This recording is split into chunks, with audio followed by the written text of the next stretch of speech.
diminta sharing tentang eh, investasi gitu ya. Jadi saya pilih yang instrumen SBN retail aja. Karena gimana pun kita tugas di Kemenku rasanya kalau nggak kenal SBN retail itu agak agak canggung gitu ya. Karena SBN retail itu sebenarnya produk kita sendiri. Yang menerbitkan adalah Kementerian Keuangan, pemerintah melalui Kementerian Keuangan. Khususnya di tusinya di rekan-rekan kita di DJPPR. Mbak Maris mungkin bisa di sharing ini materinya di share screen. Coba Pak, cek.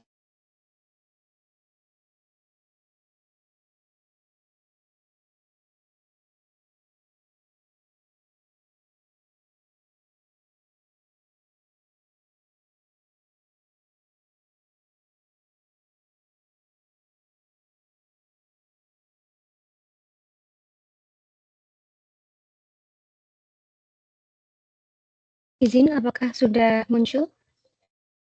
Di saya belum muncul, nggak tahu kalau yang lain ya. Oke, sebentar.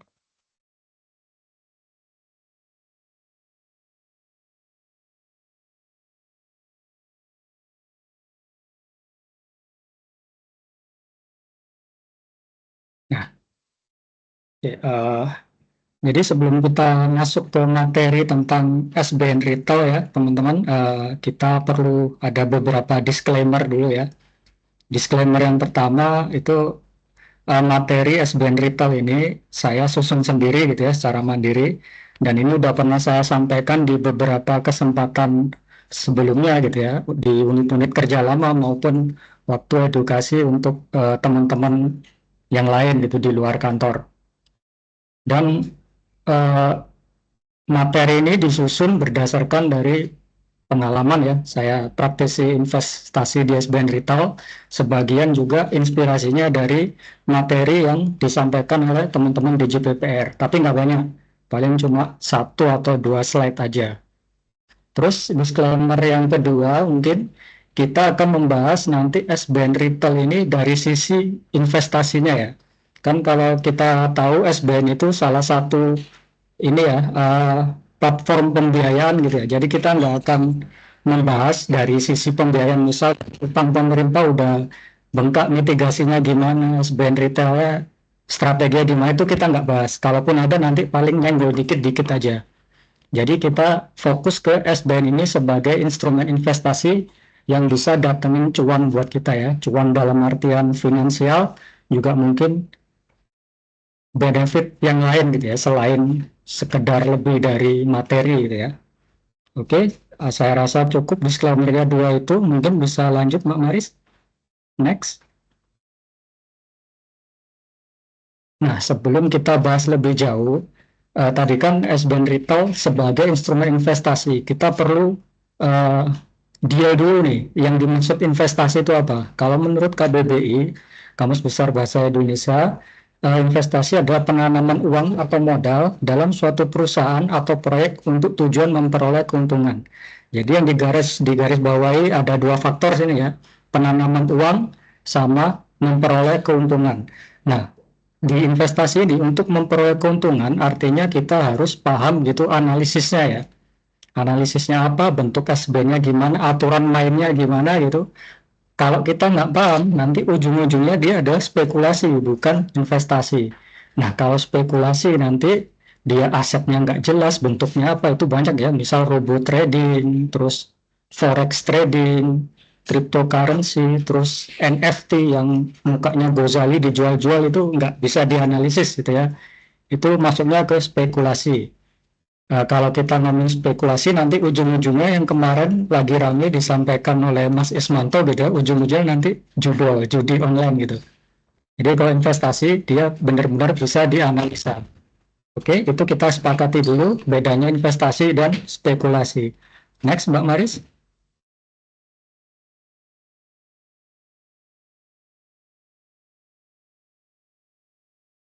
Eh, belum bergerak ya? Belum. Izin, di tempat saya sudah bergerak sih Pak. Di tempat saya belum ya, masih nyangkut di investasi ya. Sebentar. Waduh, teman-teman yang lain gimana?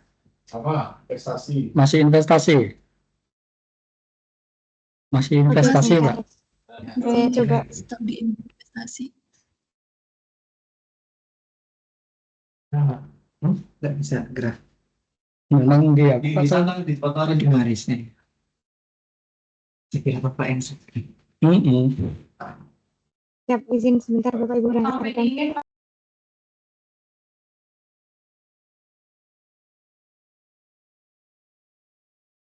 Nah, untung bukan saya tadi yang share screen. Ya. Saya gaptek ini gimana benerinnya gitu ya.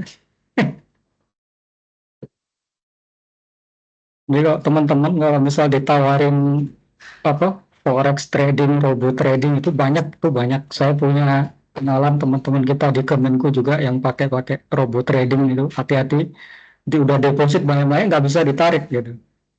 Nah, ini lanjut ya. Ini beberapa contoh instrumen investasi yang bisa teman-teman pakai untuk kendaraan mencapai tujuan finansial.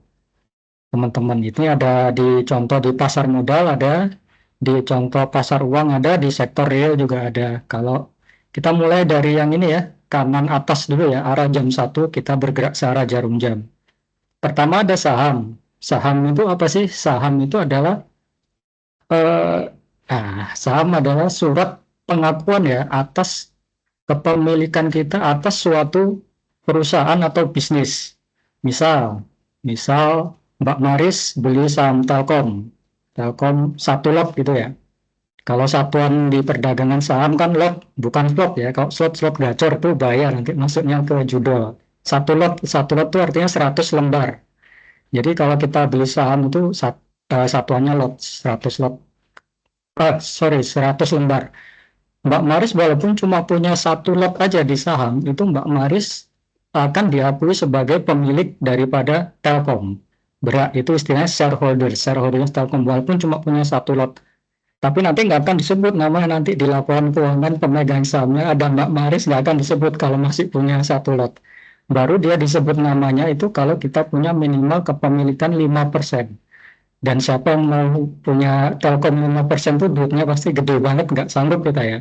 Jadi kalau yang di bawah 5% itu cuma dibilang saham yang dipegang oleh publik gitu. Tapi walaupun begitu kita tetap berhak atas eh, dividen. Ini salah satu keuntungan dari kita megang saham. Pertama kita bagi dividen. Dividen itu apa? Dividen itu adalah pembagian eh, laba gitu ya kepada dari perusahaan kepada para pemegang saham. Namanya laba ya udah pasti perusahaan ini untung ya. Kalau rugi nggak akan mampu dia bagi dividen. Yang ada nanti untuk menutupi kerugiannya gitu. Misalkan Mbak Maris tadi beli saham Telkom satu lot, dapat dividennya satu lembar itu 200 gitu ya. Berarti tinggal 200 dikali 100 lembar itu 20.000 ya masuk ke rekening. Itu kalau satu lot. Kalau satu lot ya berarti 200.000 dividennya. Itu keuntungan pertama. Keuntungan kedua kalau kita pegang saham itu adalah dari sisi capital gain. Capital gain berarti keuntungan atas modal. Artinya gini, Mbak Maris beli saham Telkom satu lot di harga 3.000, dijual lagi di harga 4.500. Artinya keuntungannya kan 1.500 tuh, itu satu lot 1.500, 50%. Itu namanya capital gain, keuntungannya 50%. Uh, Udah saham, kita bergerak lagi ke arah jam 3 ada efek beragun aset atau biasa disingkat EBA. Efek beragun aset ini teman-teman juga sebenarnya mungkin ini ya masih upward gitu ya, masih canggung apa sih ini nggak pernah dengar. Padahal ini di kita juga punya produk itu di Kemenku, tapi nggak dari Kemenku langsung. Kalau SBN Retail kan kita langsung mengeluarkan dari DJPPR. Kalau EBA ini kita mengeluarkan tapi dari SMV-nya Kemenku, salah satu Special Mission Vehicle-nya Kemenku. Namanya PT SMF, Sarana Multigria Finansial. Jadi mereka ngurusin pembiayaan hunian ya, rumah-rumah subsidi gitu ya. SNF ini dia kerjasama dengan bank Himbara yang punya produk KPR gitu. Jadi KPR ini dikurasi gitu, dikurasi, diproses sedemikian rupa, diseleksi. Misal minimal harga rumahnya harus sekian M, Terus pembayarannya lancar, nggak pernah macet. Terus juga KPR ini sudah dinilai oleh perusahaan pemeringkat gitu ya. Nilainya udah grade-nya AAA, misal triple A berarti investment grade. Itu diproses, prosesnya itu namanya sekuritisasi, diproses sedemikian rupa jadi sebuah surat berharga. Nah, surat berharganya ini yang dijual ke investor. Jadi investor EBA itu namanya kalau di SMF SP ya, surat partisipasi. Nama resminya EBA SP Retail. Efek beragun aset surat partisipasi retail gitu. Nah, efek itu sendiri kan artinya surat berharga ya. Kalau beragun aset namanya agun. Kalau teman-teman nggak tahu yang sekarang Gen Z, kalau dulu zaman dulu kalau kita mau minjam ke bank tuh kita datang ngasih SK kita, SK CPNS, SK PNS, termasuk sertifikat apa yang dari tas pensiun itu tuh dikasih ke bank untuk agunan, untuk jaminan. Kalau sekarang gampang ya, tinggal buka living atau buka Brimo, ajuin aja kredit di situ. Bukan berarti nggak ada agunannya, karena angsuran kita sebenarnya kan diblokir tuh, nanti di auto debit tiap awal bulan, itu juga agunan. Nah, berarti EBA ini adalah efek yang beragun asetnya berupa KPR tadi. KPR tadi yang diproses jadi sebuah surat berharga. Keuntungannya apa? Keuntungannya berupa pembagian kupon, bunganya, sama pengembalian pokoknya. Jadi itu dibayarkan setiap 3 bulan sekali sampai dengan jatuh tempo atau sampai dengan kita jual lagi. Kemudian contoh yang selanjutnya kita bergerak ke arah jam 5, ada P2P lending. Peer-to-peer lending ini bahasa kerennya, kalau bahasa pasarannya pinjol gitu ya, pinjaman online. Saya nggak tahu banyak pinjol, saya juga nggak pernah pakai. Mungkin kayak Kredivo gitu ya, Kredivo. Saya lender juga di salah satu ini, tapi bukan untuk yang individual, tapi yang untuk membiayai UMKM. Ada satu platform P2P lending khusus untuk membiayai UMKM. Peer-to-peer lending ini juga teman-teman hati-hati karena ini very very high risk, harus dipelajari benar-benar platformnya. Pastiin makin terkenal dia harusnya makin bagus, bukan yang perusahaan P2P lending pinjol yang ecek-ecek gitu, yang kaleng-kaleng gitu. Apalagi yang ilegal nggak usah deh. Terus perhatiin juga nanti borrowernya gitu ya, debiturnya ini beneran dia bisa bayar nggak sih, kita pelajari dulu, karena pasti kalau suatu platform mau mengajukan proyek pasti ada profil peminjamnya seperti apa, itu dipelajari benar-benar. Kemudian di sektor real, contoh investasi ada emas, ada properti. Kalau di ini sebenarnya kalau di CFP ini dibagi ada dua kubu, terbagi dua kubu, ada yang menganggap emas properti ini investasi, ada yang menganggap emas dan properti bukan investasi. Kalau emas dia harus disimpan jangka panjang ya. Misal teman-teman, kita ngomongin emas di sini berarti artinya emas batangan ya. Kalau kalau kita ngomong investasi emas tuh nggak ada ceritanya emas perhiasan itu dianggap itu bukan investasi karena nilainya pasti turun, nggak akan bisa lebih. Emas maksudnya adalah emas batangan. Ini juga kalau teman-teman mau biar bisa untung dari emas, jangan anggap emas tuh pasti naik. Enggak, kalau kita perhatiin dia juga sama juga kayak saham, naik turun naik turun. Yang kesamaannya adalah kecenderungannya dalam jangka panjang dia akan naik. Jadi teman-teman benar-benar harus menyimpan emas ini dalam jangka panjang supaya bisa untung. Kemudian properti.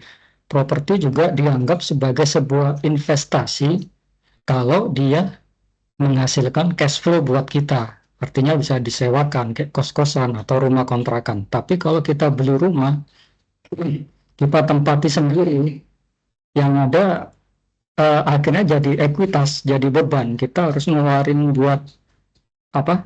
Renovasi, ada bocor atau ngecat ulang gitu ya. Dia nggak menghasilkan cash flow, tapi kita justru keluar uang.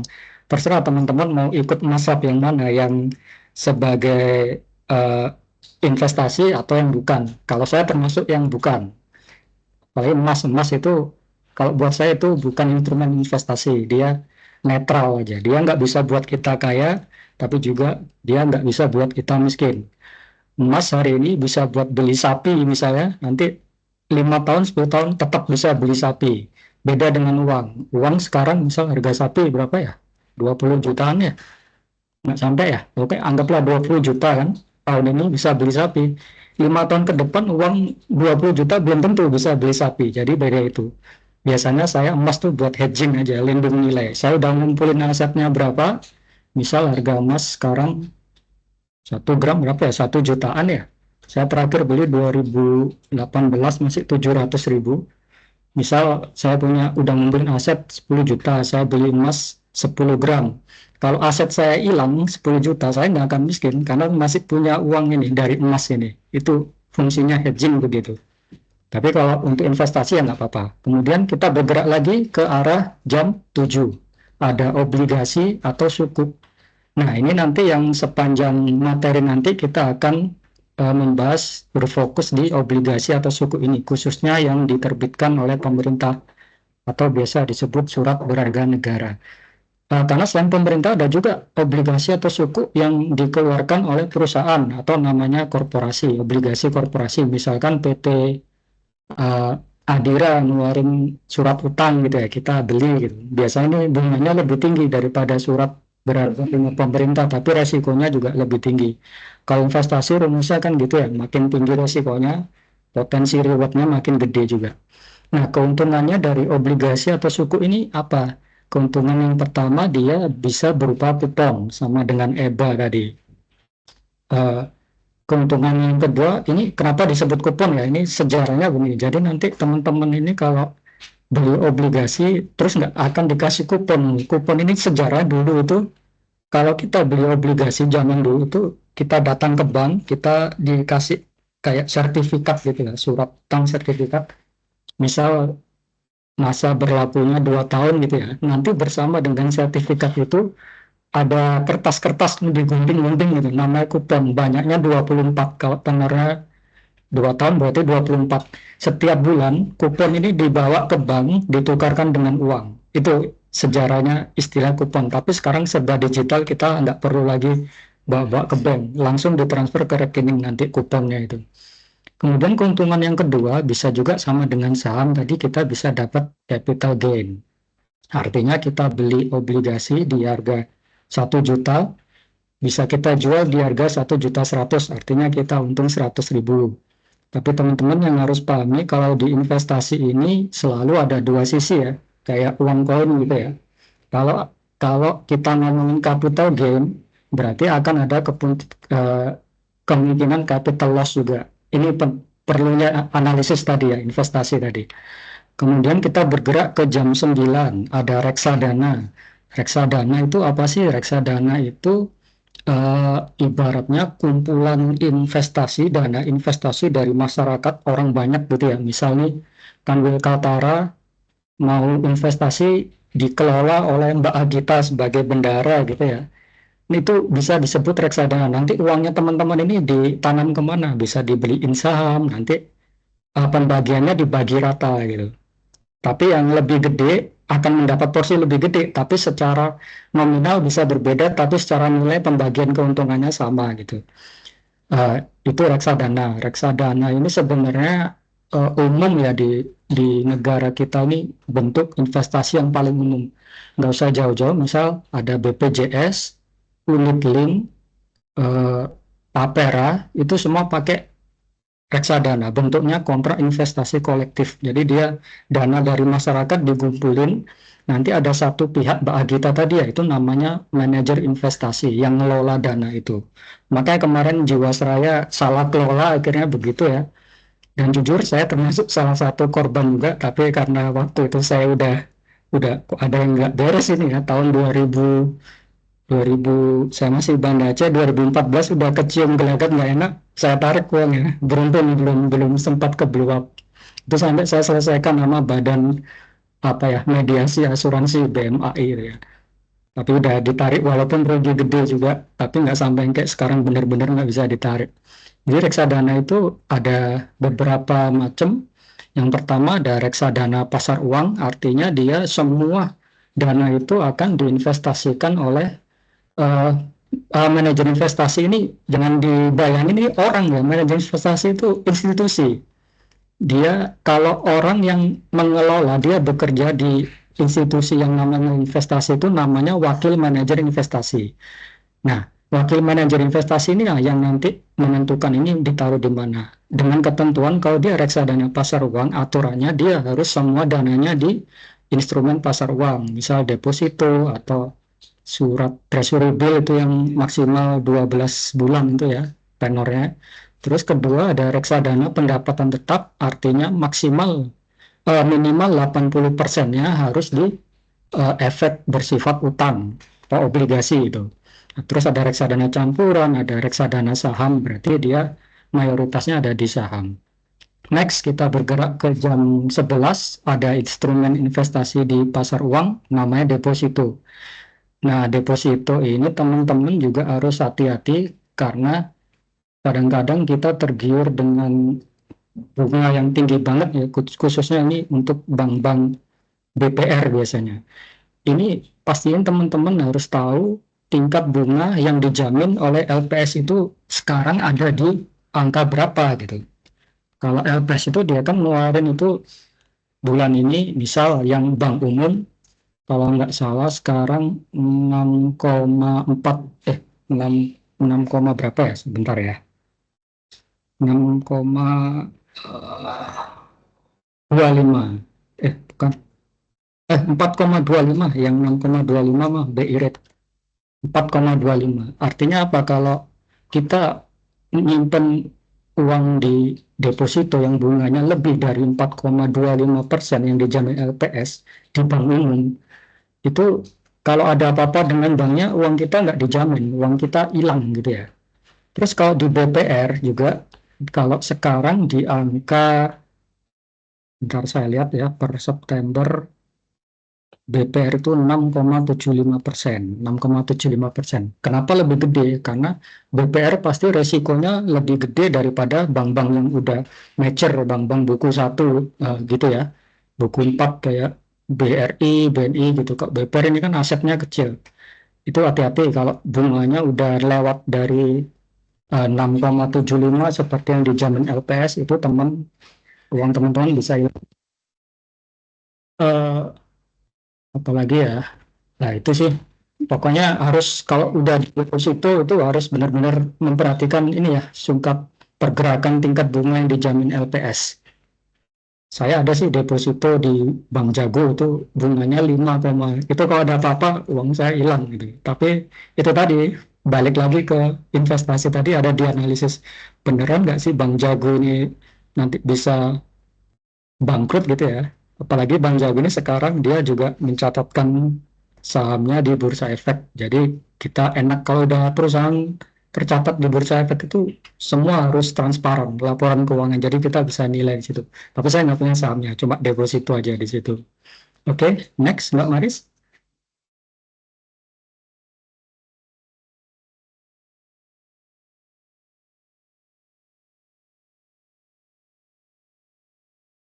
Belum belum bergerak ya. Ya, masih lag lagi Kak, Pak. Bentar.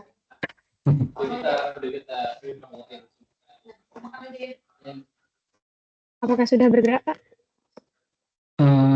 Di saya belum.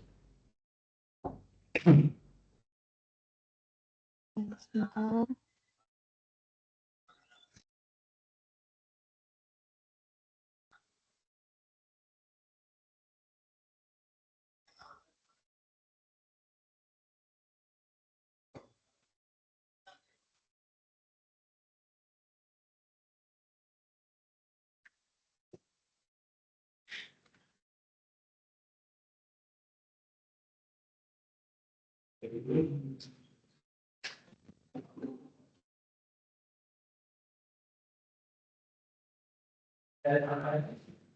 Teman-teman yang punya investasi di BPR hati-hati ya. Tadi ada saya baca artikel gitu sampai dengan kuartal kedua 2024 aja udah ada 12 BPR yang gulung tikar. Kasihan ya, nasabahnya kalau uangnya hilang.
Izin Pak, apakah sudah Oh terlihat ya, atau oke. Sudah Mbak, sudah.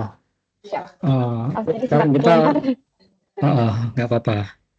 Sekarang kita mulai masuk ke ini ya, fokus materi kita di SBN Retail. Definisi SBN itu apa sih? Saya udah nyari di sana sini yang definisi SBN yang kita keluarin produk Kemenku sendiri nggak nemu, adanya di Peraturan Bank Indonesia nomor 10 tahun 2008. Ya, sebagaimana itu udah beberapa kali perubahan, terakhir dengan Per 17 tahun 2015. Definisi SBN adalah surat utang negara dan surat berharga syariah negara. Sesederhana itu ya. SBN adalah SUN dan SBSN. Nah, untungnya SUN dan SBSN ini masing-masing ada undang-undangnya sendiri, ada dasar hukumnya sendiri. Next, Mbak Maris. Semoga nggak ngelak lagi.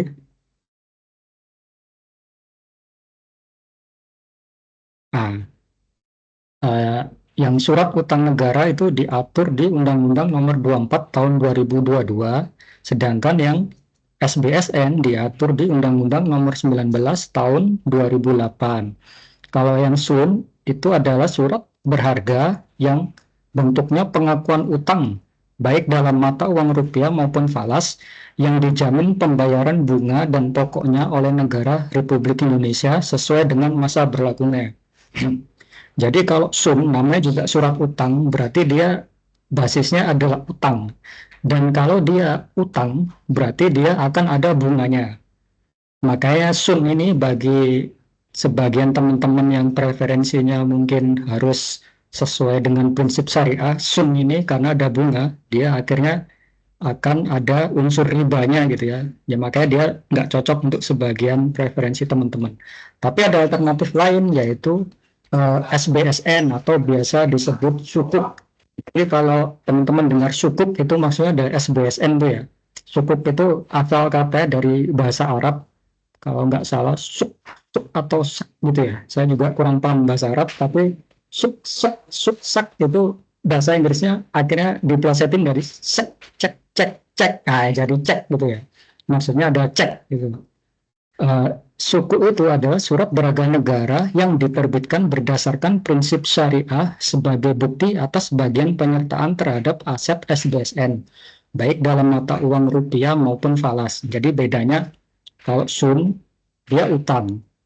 Dia nggak perlu ada underlying, nggak perlu ada aset yang mendasarinya. Pokoknya aku, misal saya nih, butuh uang datanglah ke Kang Syariah, Kang pinjam duit dong, gitu kan kita udah lama berkawan gitu kan. Oke, boleh boleh, nah tapi kamu nanti balikin ya, ada bunganya sekian persen. Oh ya nggak apa-apa, bebas, uangnya buat apa bebas, saya nggak harus ada jelasin ke Kang Syariah ini nanti buat ini, nggak, pokoknya nyimpan aja.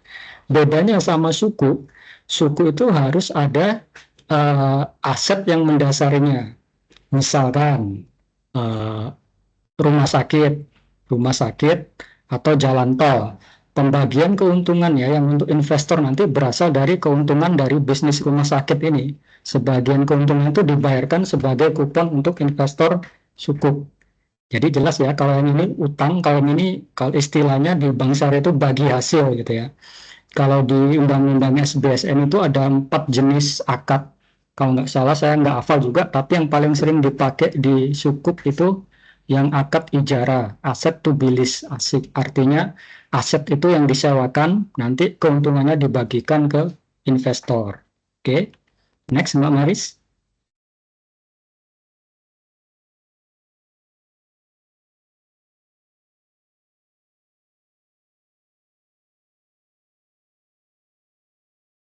Izin Pak, apakah sudah muncul atau nge-lag lagi di situ Pak? Belum Mbak, belum muncul. Oke, sebentar. Atau saya aja yang nge-share gitu Mbak ya? Boleh Pak, tapi kayaknya harus yang versi PPT offline aja. Oh, sebentar ya, sebentar. Wait.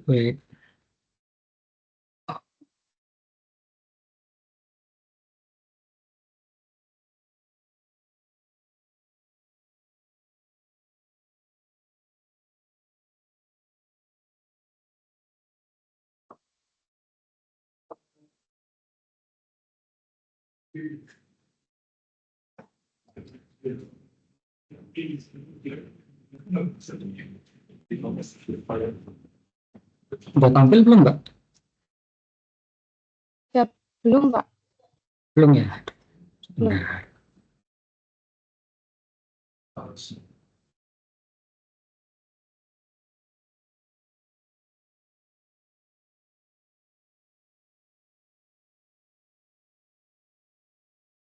kalau sekarang Belum juga, Pak.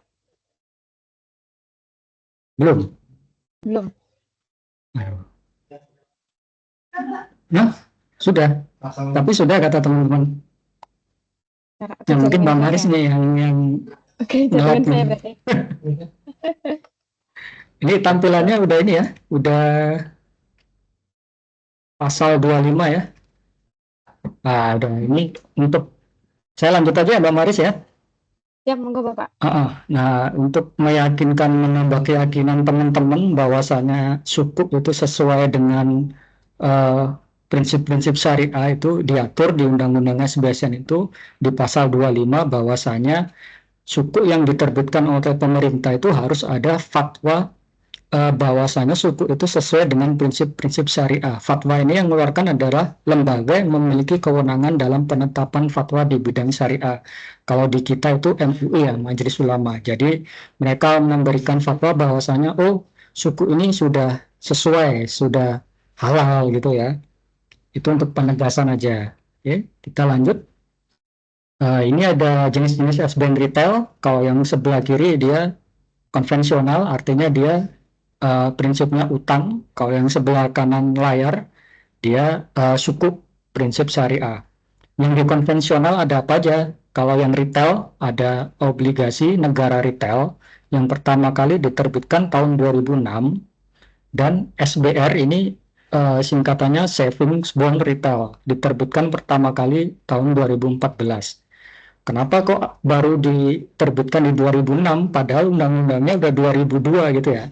Karena dari periode sebelum 2006 eh, obligasi atau surat utang yang diterbitkan pemerintah itu kelasnya bukan untuk retail, bukan untuk kita, tapi udah kelas-kelas yang big money ya, udah kelasnya udah institusi. Kalau teman-teman cek di Nadiem itu kalau nggak salah dari DPKN itu ada laporan tentang reverse repo rate gitu ya, lelang-lelang surat berharga itu coba dicek itu ada jenis FR berapa 0083 misal. FR itu singkatnya fixed rate dan itu nggak diperjualbelikan secara retail harusnya. Dia diperjualbelikan itu ditawarkan itu dari lelang biasanya. Kalau di Kemenku kita teman-teman DJPR tuh biasanya hari Selasa jam 10 itu ada lelang Zoom biasanya. Itu lelang open biddingnya mulainya dari 1 miliar, kelipatannya 100 juta. Jadi kalau teman-teman datang bawa uang receh, itu kayaknya diusir uang. Ini minimal 1 miliar gitu. Kalaupun nawar ke atas, kelipatannya 100 juta. Dan jangan dibayangin itu yang datang itu investor institusi itu nawarnya saya 1 miliar 100 juta. Enggak, bisa tiba-tiba naik 2 miliar gitu ya. Makanya hasil lelangnya itu bisa gede-gede banget. Beralih ke yang sebelah kanan, sukuk negara retail. Ada dua jenis. Yang pertama, sukuk retail pertama kali diterbitkan tahun 2009 dan sukuk negara tabungan diterbitkan pertama kali tahun 2016. Ini juga sama aja. Kenapa? Undang-undangnya 2008, sukuk retailnya 2009. Karena sukuk perdana di Indonesia itu serinya IFR, Islamic Fixed Rate, itu bukan kelasnya retail. Itu kalau nggak salah dulu bunganya sampai 11, sekian. Oke, lanjut ya. Ada konvensional, ORI, SBR, ada syariah, sukuk retail, dan sukuk tabungan. Next, pembagian SBN retail berdasarkan karakteristik. Jadi kalau tadi prinsip-prinsip syariah atau bukan, sekarang karakternya. Artinya dia nggak dibedakan lagi, ini syariah atau konvensional. Tapi ada, walaupun dia syariah, walaupun dia konvensional, ada kesamaan karakter ya. Yang pertama, sebelah kiri dulu, ada ORI, obligasi negara Indonesia retail, dan sukuk retail, ORI dan SR. Tenornya ada 3 tenor itu maksudnya ini ya, periodenya ya, panjangnya itu berapa panjang. Misal dia tenornya 3 tahun, saya beli ori tenornya 3 tahun di 2024, dia akan jatuh tempo, akan mature di tahun 2027. Dulu sebelum 2023, ori dan SR ini cuma ada, ya, nyebutnya cuma ori dan SR gitu, berarti dia 3 tahun. Tapi sejak 2023, kita nggak bisa lagi bilang ini beli ori, tapi ada dua seri yang ditawarkan, ori T3 dan ori T6. Berarti dia tenornya 6 tahun. Atau SRT3 dan SRT5. Saya nggak tahu latar belakangnya teman-teman DJBPR apa ya. Mungkin mereka udah survei, ternyata seleranya investor berubah dulu ya. Akhirnya dibuat yang tenor lebih dari 3 tahun. Kemudian dari sisi imbal hasil kuponnya, kalau yang ori sama SR ini fix, artinya besaran kuponnya itu tetap dari pertama kali dia diterbitkan sampai dengan nanti jatuh tempo. Misal Mas Denny beli ori T3 bunganya 6% di 2024, sampai dengan tenor nanti di 2026, Mas Denny akan terima kuponnya tetap 6% per tahun yang dibagikan setiap bulan selama berapa tadi? 3 tahun ya, T3 ya, ori T3. Kemudian ori dan SR ini sifatnya tradable, dia bisa kita jual lagi di pasar sekunder dengan potensi capital gain. Artinya kalau kita beli, misal Mas Denny tadi beli ori T3 2 unit gitu ya, 1 unit kan 1 juta, beli 2 juta lah gitu. Setahun ternyata udah harus gimana ya, pengen jual gitu, dijual lah ori tadi. Kan tadi harganya 1 juta tuh, kalau di primary market pertama kali ditawarkan harganya pasti 1 juta. Wah, ternyata dijual lagi bisa untung nih. Misal harganya naik 100.000, dijual 1.100.000. Itu artinya Mas Denny dia menjual di harga premium, dia dapat untung. Kalau dia jualnya di bawah 1 juta, mungkin kepepet banget, nggak ada dana darurat atau apa, itu amit-amit ya, jual aja lah yang ini di harga di bawah 1 juta. Itu artinya harga jualnya harga diskon. Jadi nanti kalau teman-teman bayangin gitu ya, ada grafik gini ya, grafik vertikal sama horizontal. Yang horizontal ini 1 juta, pergerakan obligasi itu naik turun ini, kadang di atas garis 1 juta, kadang di bawah. Semakin dia mendekati maturity date, mendekati jatuh temponya, dia akan mendekat ke 1 juta tadi. Nggak untung, nggak rugi, itu namanya harga par. Kalau udah jatuh tempo pasti dia berhentinya di 1 juta. Oke, lanjut ke sebelah kanan, ada savings bond retail dan sukuk tabungan. Sama dengan yang tadinya sebelum 2023 hanya ada SBR dan ST dengan tenor 2 tahun. Setelah di tahun 2023, DJBPR menawarkan ini dengan ada 2 seri, tenor SBR dan ST, tenor T2 atau T4 gitu ya. Bedanya kuponnya apa? Kalau yang tadi fixed rate, kita terima misal 6% setiap tahun dibagi 12 gitu ya, karena pembagian kuponnya kan per bulan. Kalau yang ini enggak, dia sifat kuponnya itu floating with floor. Apa itu? Itu imbal hasilnya mengambang dengan batas minimal. Artinya besaran kuponnya mengacu ke besaran BI 7 days reverse repo rate, BI rate dulu namanya, dan disesuaikan setiap 3 bulan sekali. Kupon pertama yang ditetapkan akan menjadi kupon minimal. Misal Mbak Nulia beli SBR tenor 2 tahun, kuponnya 6%. Saat dia beli SBR ini, kupon 6%, BI rate ada di angka 6,25%. Di ketentuan SBR itu disebut selisihnya, spreadnya sebesar 25 basis poin, artinya 1/100 kali 1% gitu ya. Jadi kalau di bulan Januari kan kuponnya 6%, BI rate-nya 6,25%. Di bulan Maret atau April, BI rate-nya naik jadi 6,5%. Nah, yang kuponnya SBR Mbak Nelia yang 6% tadi, dia ikut naik. Jadi, karena menjaga selisih spread 25 basis point tadi, dia jadi 6,25. Kalau ini naik lagi, yang ini naik lagi. Sebaliknya, kalau BI rate-nya turun, yang tadinya 6,25, turun menjadi 6% gitu ya. Kan ini kuponnya 6% nih, walaupun ada spread 25 basis point, karena dia udah minimal, dia nggak bisa turun lagi. Walaupun BI rate-nya nanti turun di bawah 6%, 5%, yang kita terima, kuponnya yang Mbak Nelia terima ini tetap 6%. Jadi gitu ya bedanya yang fixed rate sama floating with floor. Kemudian karakteristik yang ketiga ada non-tradable. Kalau yang tadi ORI sama SR kan bisa dijual beliin di pasar sekunder. Kita beli terus kita jual lagi bisa. Kalau yang SBR sama ST nggak bisa. Tetapi pemerintah ngasih fasilitas namanya early redemption. Nah, early redemption itu apa? Itu adalah fasilitas yang memungkinkan kita, tadi Mbak Nelia ya, beli SBR T2, ternyata perlu uangnya nih mau diambil gitu ya. Ini nggak bisa dijual, tapi bisa sebagian pelunasan oleh pemerintah bisa, misal 1 juta, jadi tinggal 1 juta gitu ya. Itu namanya early redemption. Tapi early redemption ini ada terms and conditionnya, ada syarat ketentuannya. Apa aja? Nah, ini syaratnya. Minimal kita harus punya 2 unit. 2 unit berarti kan 2 juta kan? Kita punya 2 juta. Dan maksimal pencairannya sebesar 50% dari kepemilikan, penghitungan menggunakan per unit atau kelipatan 1 juta. Misal, Mbak Nelia beli SBR T2 2 unit.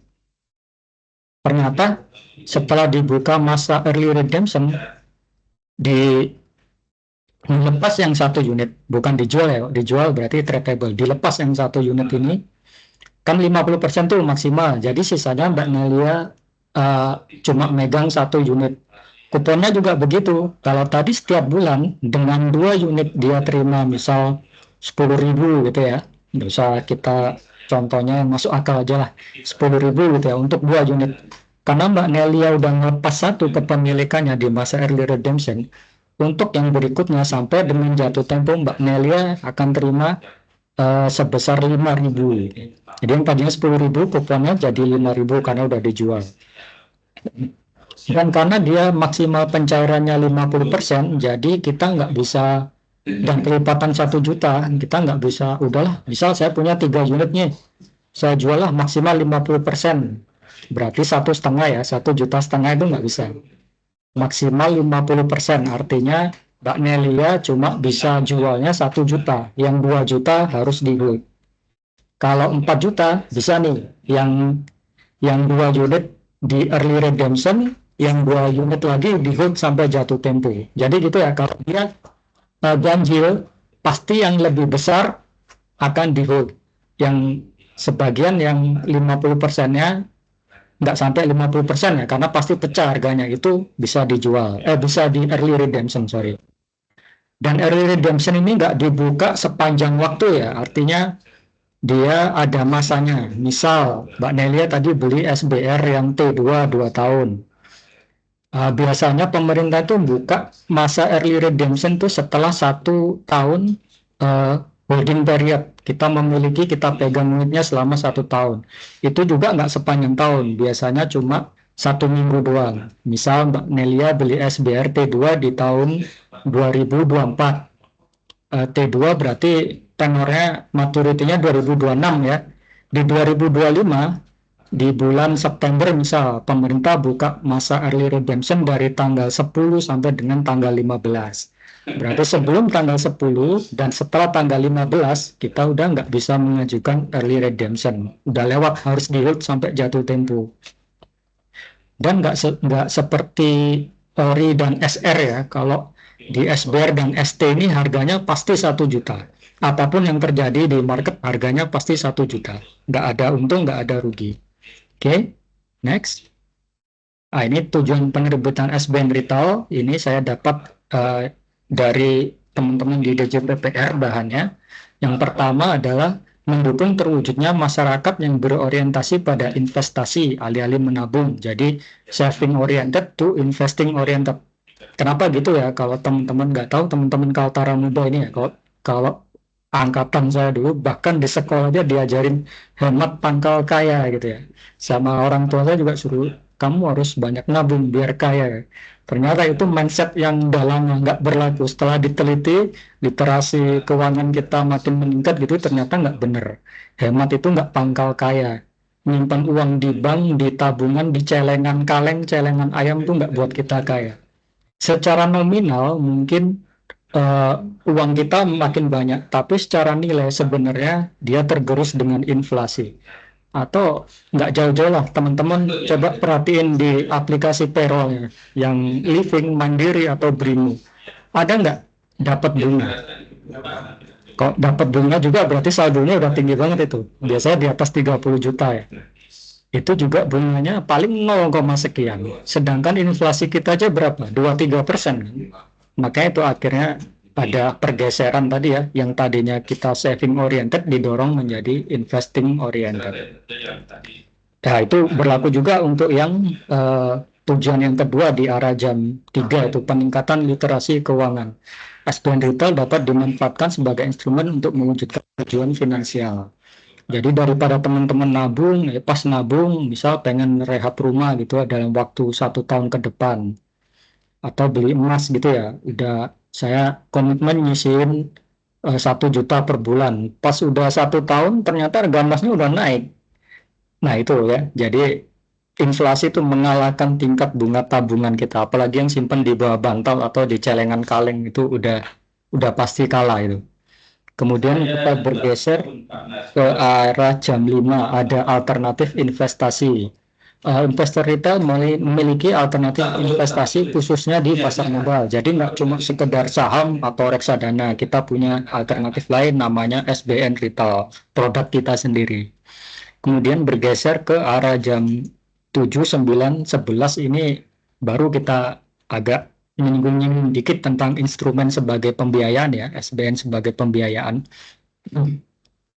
Yang di arah jam 7 stabilitas pasar keuangan domestik diterbitkan dalam SBN diterbitkan dalam mata uang rupiah sehingga terbebas dari risiko nilai tukar dan gagal bayar. Kemudian yang jam 9 kemandirian dalam pembiayaan pembangunan. SBN Retail digunakan sebagai instrumen pembiayaan yang berasal dari dalam negeri.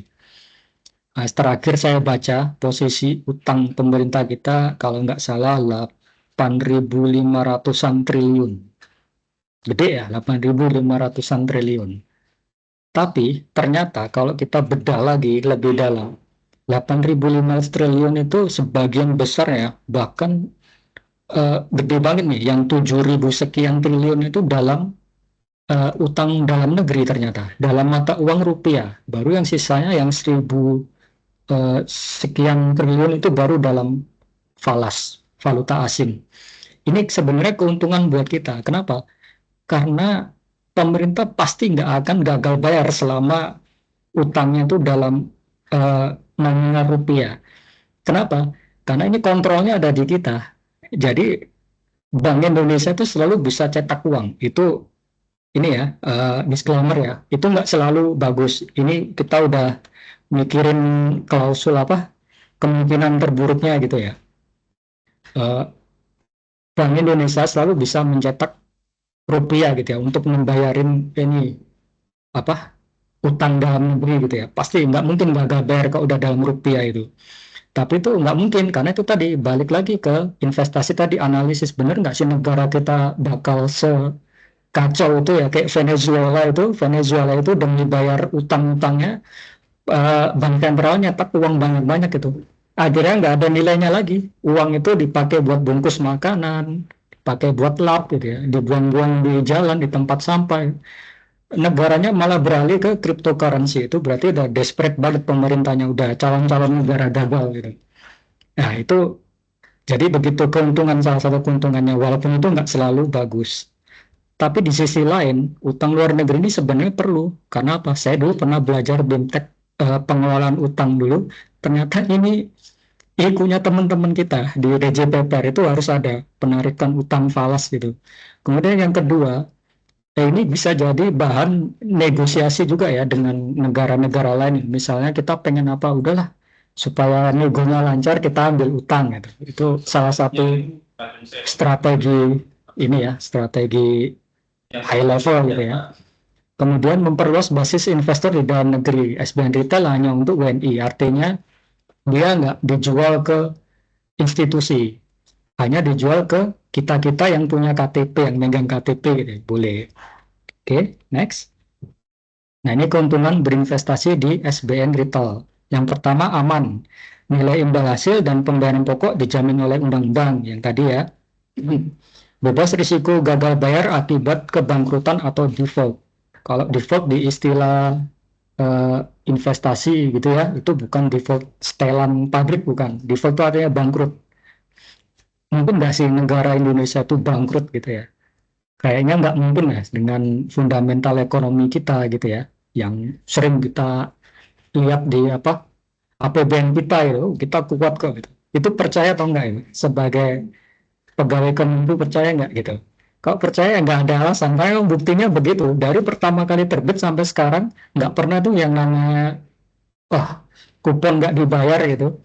Kalaupun dia ada telat bayar, itu memang ada ketentuannya. Kalau teman-teman unduh memorandum obligasi retail gitu ya, ada klausul kupon akan dibagikan setiap bulan di tanggal 10.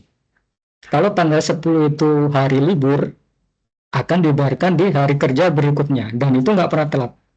Jadi saya sering dapat DM nih di Instagramnya SN Investor, Pak ini saya udah tanggal 12 kok kuponnya nggak masuk-masuk ya gitu. Saya bilang, ya gimana nggak masuk-masuk, tanggal 10 itu hari Sabtu. Tanggal 11 hari Minggu, 12-nya hari libur. Saya bilang, coba tunggu tanggal 13 Pak, hari Rabunya gitu. Ternyata beneran, saya follow up lagi, itu Pak udah masuk ya itu. Itu contoh aja. Jadi kita nggak pernah gagal bayar, kalaupun telat itu karena tanggal 10-nya adalah hari libur. Kemudian yang ketiga, dia scriptless, nggak ada bentuknya. Sehingga nggak ada resiko kehilangan atau kerusakan. Jadi teman-teman mantaunya nanti eh, ini dari aplikasi, misal belinya di Living gitu ya, di Living kan ada menu investasi, atau di Brimo gitu ya, nanti teman-teman bisa buka dari situ. Kalau kita investasi di Living atau di Brimo gitu ya, di perbankan, itu otomatis kita akan diteruskan dijadikan nasabah anak usahanya. Misal kalau di Living Mandiri kita investasi SBN Retail dengan investasi, itu pasti kita akan didaftarkan sebagai nasabah di Mandiri Sekuritas. Kalau di Brimo, pasti kita akan didaftarkan di BRI Dana Reksa Sekuritas. Itu otomatis, karena perbankan nggak mengurusin pasar modal ya. Jadi dia otomatis didaftarkan ke anak usahanya. Nah, dari situ teman-teman nanti bisa mantau tuh. Oh, saya punya investasi living di sini, di Brimo di sini. Tapi kalau teman-teman nggak mau repot, eh, misal harus banyak banget yang dibuka nih, ya sekarang ada aplikasi namanya Akses. Akses itu akronimnya Acuan Kepemilikan Sekuritas. Yang mengeluarkan itu KSEI, Kustodian Central Effect Indonesia. KSEI ini salah satu SRO di pasar modal ya, Self Regulatory Organization. Jadi ada 3 SRO di pasar modal, itu ada Bursa Efek, tempat transaksinya, ada KPI, Clearing Penjaminan Efek Indonesia, yang nyatet-nyatet kalau teman-teman beli saham itu, oh ini Mbak Birgita misal dia beli saham BRI berapa lot tanggal sekian, itu yang nyatet KPI, yang clearing. Nah, yang eh, mencatatkan kepemilikan itu KSEI ini. Dia kustodiannya gitu ya. Jadi Mbak Birgita bisa mantau dari aplikasi Akses. Sebentar, ini bisa nggak ya saya share screen dulu ya.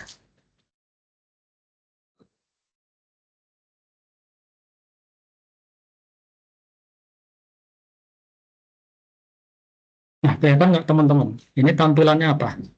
Ada lingkaran ya, hijau gitu ya. Ya, ada Pak.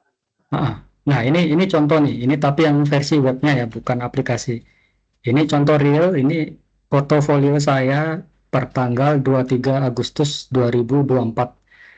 Eh, yang itu yang saya sensor nominalnya ya, tapi dari sini kita bisa tahu, oh ternyata saya aset saya itu 51% itu bentuknya saham, 10% bentuknya mutual fund itu reksadana ya, 26% bentuknya bond atau obligasi atau sukuk tadi. Saya punya 26,15% dari seluruh aset saya di pasar modal. Yang cash 7,19%. Cash ini jangan dibayangin ini uang di saldo di rekening payroll ya, itu nggak masuk. Jadi eh, cash ini maksudnya uang yang ada di rekening dana investasi gitu ya. Jadi misal tadi teman-teman di living gitu ya, kan otomatis didaftarin jadi nasabah Mandiri Sekuritas gitu ya. Uang yang kita simpan di rekening Mandiri Sekuritas itulah yang jadi dasar dari KSEI untuk cash ini. Kemudian ada others. Others itu investasi yang lain-lain. Bisa jadi tadi EBA retail atau mungkin bisa warren gitu ya. Warren terstruktur itu ya ada ya. Tapi kalau saya ini cuma EBA retail doang. Ya ini contoh. Saya pakai investasi itu di 6 perusahaan sekuritas berbeda dan tiga tiga apart agen penjual efek reksadana. Jadi kalau saya nggak pakai akses KSE itu pasti bingung gitu. Mantanya satu-satu berapa kali buka gitu ya. Tapi saya juga buat spreadsheet sih biar ada check and balance-nya biar double-double gitu ya. Oke, next. Tadi keuntungan yang kedua cuan. Nah ini mulai ngomong duit nih. Imbal hasil di atas bunga deposito yang dijamin oleh LPS pada bank umum. Tadi ya, imbal hasil yang dijamin LPS berapa tadi? 4,25 ya. Kalau bunga SBN kuponnya pasti jauh di atas itu. Terus potongan pajak atas imbal hasil lebih rendah dibandingkan pajak deposito. Kalau deposito 20%, kalau pajak kupon ini cuma 10% itu setelah terbit PP nomor 91 tahun 2021. Tadinya juga sebelum terbit PP pun masih lebih rendah, masih 15% dibanding 20%. Setelah ada PP, bisa lebih rendah lagi. Jadi ini kalau dibilang benar ya, ternyata pajak itu apa ya, mendukung orang-orang yang kaya gitu. Itu bisa jadi benar. Itu privilege. Kita nggak boleh ini ya. Itu privilege. Sama dengan kita terima dividen. Tadi Mbak Maris beli saham Telkom 1 lot dapat dividen. Nanti waktu teman-teman lapor SPT, itu khusus yang terima dividen ini supaya dia nggak kena pajak lagi, nggak ada pajak terutang. Teman-teman ada tambahan laporan satu lagi, laporan reinvestasi kalau saya nggak salah. Jadi ada aturan waktu di Undang-Undang Cipta Kerja itu ya, Omnibus Law itu, dividen kita bebas pajak selama diinvestasikan kembali di dalam negeri minimal dalam waktu 3 tahun. Dan jangan bayangin investasi itu dividen harus dibeliin obligasi, nggak, simpen aja di RDN mengendap di situ. RDN itu nggak kena biaya, nggak kayak rekening payroll kita. Tapi dia bisa dapat bunga, enak ya.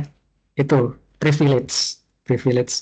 Jadi payroll mah nggak perlu kosongin aja gitu, simpan aja semua saldo kita habis gajian pindahin bayar tagihan apa misal listrik ini air udah sisanya pindahin ke RDN. Jadi nggak kepotong biaya-biaya. Kemudian keuntungan berikutnya terjangkau. Pembelian minimal 1 juta dan berlaku kelipatan maksimal sampai dengan 5 miliar atau 10 miliar. Kita realistis deh, kita nggak usah ngomong maksimalnya deh. Yang kita lihat minimalnya 1 juta aja kita udah bisa investasi di SBN Retail.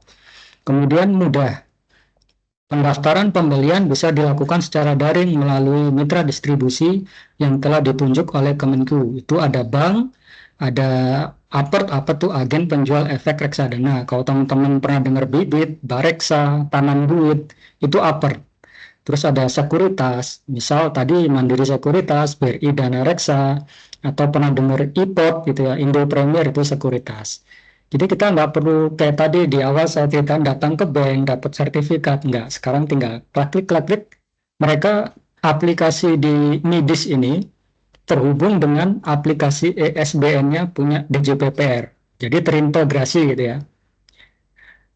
Buktinya apa? Teman-teman udah klik, nanti kita dapat email dari SBN Retail ya, namanya tuh sbnretail@kemenku.go.id. Anda udah memesan sekian, tolong ditransfer sekian, kode bayarnya sekian. Udah kita bayar, dapat NTPN, dapat NTB, silakan buka Umspan. Kecatat nggak? Pasti kecatat. Di menu ini ya, modul penerimaan, nanti kan ada di bawah itu konfirmasi penerimaan, kalau nggak salah saya pasti ngecek situ, kalau udah ini dapat konfirmasi email, saya cek di Umspan, pasti udah kecatat, udah aman. Itu udah berarti tinggal terima pembayaran kupon aja ditransfer tiap bulan. Kemudian keuntungan terakhir, patriotik, dengan menjadi investor SBN berarti turut serta membangun negara dan menyejahterakan rakyat. SBN dipakai buat bangun rel kereta api, rumah sakit, jembatan yang viral di Papua kemarin apa ya, yang warna merah itu ya, jembatan Yosefa ya, menghubungkan masyarakat, kan? Itu dari SBSN, dari SBN. Itu ada jasa kita di situ. Kita jadi ASN aja kita udah patriot loh. Kalau dapat gaji 13 ya udah dibully masyarakat se-Indonesia gitu ya. Tapi kita masyarakat nggak lihat dari situnya. Kita jadi ASN itu udah patriot, ditambah lagi kita investasi di SBN Retail. Oke, next. Nah ini kiat-kiatnya ya, supaya kita bisa untung, bisa cuan. Kita mulai dari arah jam 1 dulu, risk and reward appetite dibandingkan dengan opportunity cost. Jadi hidup itu pilihan ya, pasti ada beberapa alternatif dan semuanya pasti ada opportunity cost-nya. Misal Mas Denny terima uang 100.000 gitu ya. Mas Denny nentukan 100.000 ini buat apa ya? Buat beli voucher game atau buat top up reksadana. Kalau dia buat beli voucher game, ada opportunity cost yang harusnya dia dapat reward dari reksadana tadi. Jadi itu ya, itu maksudnya opportunity cost. Kalau akan menjual ori dan SR di pasar sekunder, pastikan memperoleh harga jual minimal sama dengan nilai pokok atau par. Kalau enggak, sebaiknya diut sampai jatuh tempo karena lebih menguntungkan. Misal, uh, beli Nelia tadi beli SBR 1 juta gitu ya. Kok SBR? Yang ori atau SR yang tradable ya, ori 1 juta dijual harganya 1.100.000. Dia untung 100.000. Tapi secara jangka panjang, opportunity cost belum tentu dia untung, karena bisa jadi pembayaran kupon ini lebih dari 100.000 kalau kita hold terus sampai sampai jatuh tempo ya, sampai maturity date. Kemudian yang arah jam 5, kiat berikutnya compounding interest. Compounding interest itu sederhananya bunga berbunga gitu ya. Bunganya kita investasikan lagi, jadi gulung terus. Misalkan Mas Denny tadi tiap bulan dapat pembayaran transfer ke rekening 10.000.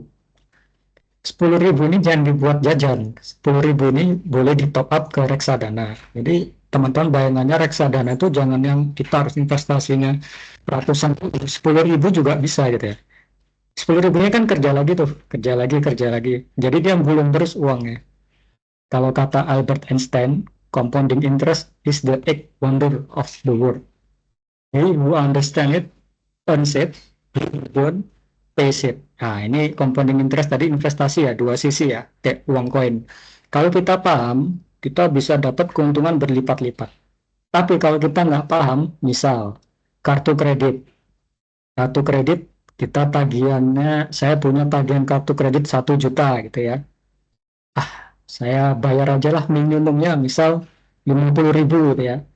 Sisanya ini dia akan menggulung lagi, bunganya makin gede. Nah itu compounding interest dalam arti yang negatif atau pinjol. Pinjol telat sehari aja dendanya gede banget gitu ya.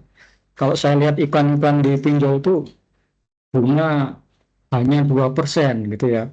Itu enteng banget 2%. Tapi yang nggak kita lihat ada tulisan kecil lah, ternyata 2% itu per hari gitu. Jadi kalau sebulan berapa kali 30? Nah itu ya hati-hati nih iklan-iklan pinjol. Saya nggak pernah pakai pinjol. Tapi saya tahu itu, wah ini nipu-nipu ini gitu. Terus bergeser ke arah jam 7, pahami kondisi makroekonomi. Kalau ngomongin makroekonomi di SBN, jangan bayangin kayak teman-teman di PPA 2 ya, harus ada KFR, ALKU yang serumit itu ya. ada nilai tukar petani segala macam, nggak perlu. Maksudnya itu kita patokannya cukup di BI rate aja. BI rate kita berapa, nanti ada naik atau turunnya berapa gitu. Itu aja makroekonominya sesederhana itu. Kalau BI cenderung menurunkan suku bunga acuan, maka ORI dan SR lebih cocok karena imbal hasilnya bersifat fix atau tetap dan ada potensi capital gain dengan menjual di harga premium. Misal sekarang kan The Fed ya, Jerome Powell tuh udah mulai ini, dovish, udah ada tanda-tanda nih inflasi melandai termasuk di Indonesia itu ya. Siap-siap nih nanti BI juga nurunin suku bunga. Artinya apa? Artinya kalau teman-teman megang ORI dan SR itu untung karena dia walaupun turun ini tetap segini kuponnya.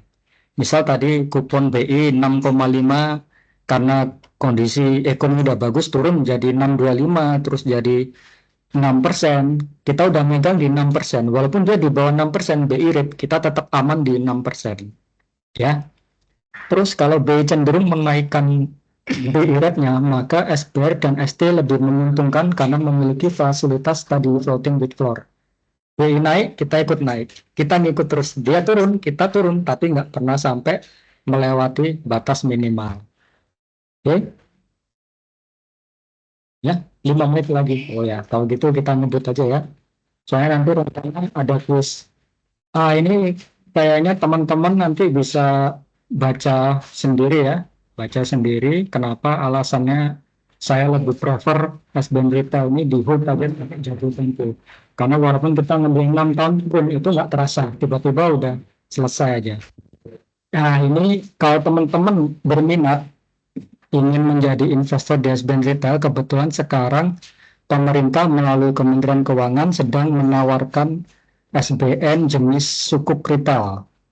Seri 021 ditawarkan untuk tenor 3 tahun atau tenor 5 tahun. Kalau yang 3 tahun kuponnya 6,35%, TA itu per annum ya, per tahun. Kalau yang T5 6,45%. Ditawarkan dari tanggal 23 Agustus kemarin sampai dengan 18 September nanti.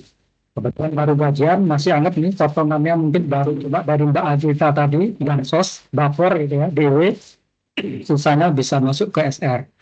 Lebih lengkapnya teman-teman bisa akses di kemenku.go.id /sukuk retail. Nanti ada teman-teman di situ kalau akses di linknya itu ada daftar mitra distribusinya apa aja, terus memorandumnya isinya apa aja, silakan. Nanti kita bisa diskusi deh kalau setelah ini nanya boleh WA aja nggak apa-apa. Oke, saya rasa itu aja. Next mungkin kita bisa Mbak Maris, gimana nih Mbak? Mau lanjut quiz atau gimana? Yap, terima kasih Pak. Bisa kita langsung lanjut quiz? Mbak Ini Maris saya yang berhadiah nggak ya Pak? Mbak Maris yang nge-share nggak? Atau tetap Boleh. saya? Bisa saya coba share dulu ya Pak.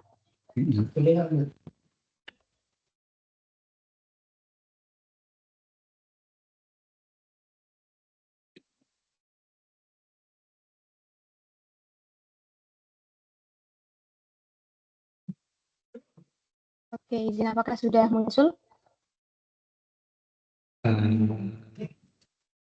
Masih layar putih sih di saya.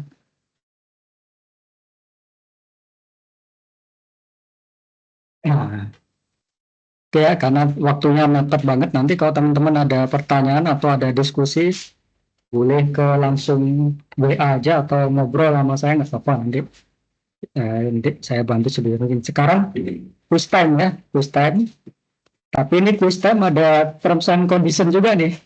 Yang pertama quiz hanya ditujukan untuk pegawai pelaksana dan PPNPN. Jadi teman-teman pejabat, bapak-bapak, Mbak Ana mundur dulu ya, ngalah dulu sama rekan-rekan Kaltara Muda. Nggak boleh ikut ya yang pejabat. Peserta dapat menjawab setelah ditunjuk oleh Mbak Maris atau saya gitu ya melalui mekanisme raise hand. Jadi nggak usah pakai Kahoot, nggak usah pakai kuisis, raise hand aja. Kalau jawabannya salah, nanti pertanyaannya terbuka, bisa diteruskan untuk yang raise hand berikutnya. Ada 3 pertanyaan untuk 3 orang pemenang yang berbeda. Jadi yang udah menang di soal pertama nggak boleh ikut lagi ya di soal kedua. Hadiahnya, saya nggak mau bilang menarik, tapi ada hadiahnya semoga menarik. Masing-masing sebesar 25K, 25.000 dan untuk top up saldo GoPay. Kenapa GoPay? Saya cuma e-walletnya punyanya cuma GoPay atau transfer ke rekening Pero ya, Mandiri atau BNI. Setelah melakukan konfirmasi ke nomor saya. Jadi konfirmasinya nanti, Pak ini loh nomor rekening saya yang Mandiri atau BRI, nanti saya transferin. Dan klausul ke-6, ini tambahan aja. Saat konfirmasi, teman-teman Kaltara Muda dapat menunjukkan bukti udah follow Instagram ASN Investor, maka saya tambahin transferannya 5.000 lagi, jadi 30.000. Instagram ini bukan punya pribadi saya, ini akun yang saya pakai buat edukasi finansial, pengelolaan keuangan untuk teman-teman kita sesama ASN. Jadi silakan kalau mau follow, enggak juga nggak apa-apa, tetap saya transferin. Oke? Udah siap ya? Kursornya digeser ke tombol resen dulu biar cepat. Oke, Hadiahnya ayo, cuma teman-teman. 25.000. Jadi soalnya gampang. Kalau yang 100.000 soalnya saya buat susah. Ya. Oke? Silakan Mbak Ya, Maris. mantap. Siap. Oke, siap-siap ya teman-teman.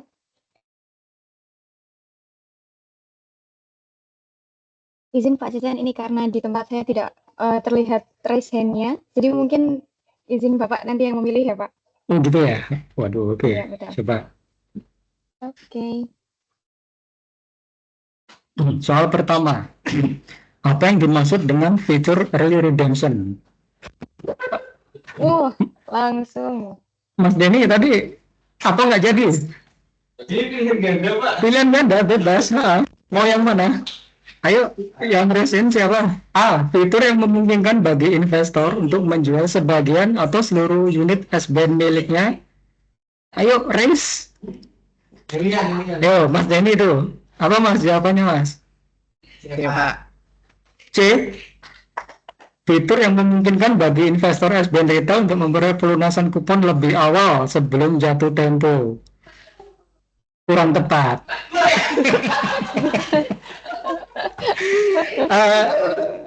Siapa tadi? Nomor 2 siapa ya? Ruang kolaborasi ya? Oh, nomor 2 Mbak Nelia. B. Apa? Oh, yang dibocorin dulu jangan-jangan ini. Sebentar, coba dibaca baik-baik Mbak Nelia. Aduh, siapa ini ya? Apakah dimaksud dengan fitur early redemption Mbak Nelia? Apakah B. Fitur yang memungkinkan bagi investor SBN retail untuk mendapatkan pelunasan pokok sebagian unit SBN miliknya sebelum tanggal jatuh tempo. Yakin B, Mbak? Nggak mau phone a friend? B ya, kunci ya. B, benar. B, benar. Jawabannya B ya. Early redemption adalah fitur yang memungkinkan investor mendapatkan pelunasan pokok sebagian. Tadi ya, maksimal 50% kelipatan 1 juta sebelum jatuh tempo. Oke, lanjut Mbak Maris. Yang pertama Mbak Nelia. Itu turunin. Ya, sudah. Hadiahnya cuma 25.000, jadi multiple choices semua. Nggak ada yang essay, tenang aja. Next, Mbak Maris. Oke, bentar, Pak. Yang kedua. Manakah pasangan seri SBN retail di bawah ini yang bisa diperdagangkan di pasar sekunder? Silakan, ruang kolaborasi siapa ya? Siapa ini yang di ruang collab? Ruang kolaborasi? C. Ori dan SR. Siapa ini? Brenda. Brenda yakin? Yakin? Bukan A. Bukan. Mau 50-50? Yakin ya C ya? Kunci ya? Yakin. Oke, bungkus. Benar jawabannya C. Yang bisa diperdagangkan adalah Ori dan SR ya. Oke, terakhir nih, kesempatan terakhir. Soal terakhir. Turunin dulu tuh. Ruang kolaborasi. Kolaborasi curang gue.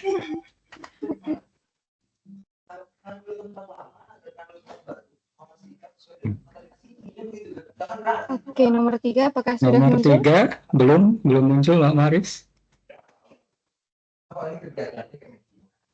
Yuk, Nelia udah, Brenda udah, siapa lagi nih? Ketiga, apa yang dimaksud dengan kelas? Kupon voting with for. Ruang kolaborasi siapa lagi nih? Nggak boleh Mbak Brenda ya? Nggak boleh Brenda Mbak lagi Anin, dong. ada Pak. Mbak Anin belum jawab. Bukan Brenda. Oh, kayaknya lagi rebutan itu di ruang kolab, Pak. Aku sendiri dong, Ya, aku bimbah dulu yang di ruang kolab. Kak Ceman. Siapa nih? Mbak Anin. Hah? Anin? Anin apa jawabannya Anin? C, Mas. C, yakin C? Bukan A. Yakin ya? Hitung sampai 3 ya? Bener ya? 1, 2, bener ya? 3. Oke, sayangnya jawabannya tepat. Selamat Mbak Anin. Berarti Mbak Nelly, Mbak Brenda, sama Mbak Anin nanti kirim nomor rekening ya, atau GoPay juga boleh kalau mau GoPay. Tenang aja, ini hadiahnya dari pribadi Narsum, bukan dari kantor. Nggak ada yang aneh-aneh, tenang aja. Oke. Udah? Bungkus, mungkin next Mbak Maris, terakhir mungkin ya. Ya, terima kasih teman-teman, Bapak, Ibu, rekan-rekan Kaltara Muda, udah menyimak di waktu yang udah mepet, ini udah lewat jam 15, jam 17. Terakhir, saya ucapkan terima kasih, selamat berinvestasi, dan ada sedikit quote, ini bukan dari toko yang aneh-aneh, dari saya sendiri. Pengelolaan keuangan dan investasi itu bukan semata soal uang dan materi, tetapi membangun good habits atau kebiasaan baik, disiplin dan komitmen demi kualitas hidup lebih baik di masa mendatang. Jadi nggak usah mikirin investasi duitnya harus gede, enggak. Yang kita pupuk adalah habit kita, komitmen kita, disiplin kita. Oke, terima kasih teman-teman. Assalamualaikum warahmatullahi wabarakatuh. Saya kembalikan ke Mbak Maris. Waalaikumsalam warahmatullahi wabarakatuh. Oke, beri tepuk tangan yang meriah untuk narasumber kita sore hari ini. Keren sekali, sangat menarik ya materi SBN Retail kali ini. Mungkin saya sebenarnya mungkin banyak dari teman-teman atau bapak-bapak yang ingin bertanya ya Pak Cecen, tapi mungkin karena keterbatasan waktu dan untungnya tadi Pak Cecen sudah mendeklarasikan kalau misalkan ada bapak ibu atau rekan-rekan yang ingin bertanya lebih lanjut, mungkin bisa langsung menemui beliau di PAPK atau bisa chat WA begitu ya Pak? Oke, baik. Mungkin GKM sore hari ini kita cukupkan sampai di sini. Kami sampaikan terima kasih kepada Pak Cecen atas materi yang sangat menarik. Kami sampaikan terima kasih juga kepada Bapak Ibu dan rekan-rekan yang sudah bergabung. Kami ucapkan selamat juga kepada rekan-rekan yang sudah memenangkan kuis sore tadi. Semoga materinya bermanfaat dan bisa kita terapkan yang suka investasi. Baik. Sekian, terima kasih dan wassalamualaikum warahmatullahi wabarakatuh. Waalaikumsalam warahmatullahi wabarakatuh. Terima kasih ya teman-teman. Terima kasih.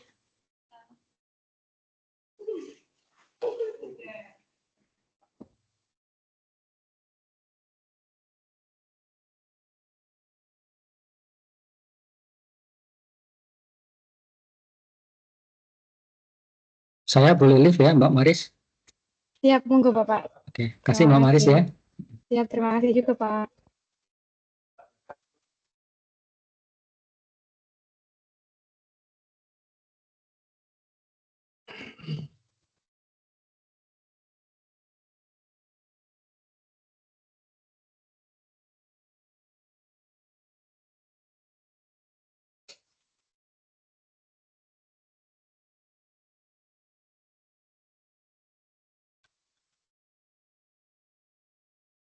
Oke, terima kasih Bapak Ibu dan rekan-rekan. Izin menutup room Teams.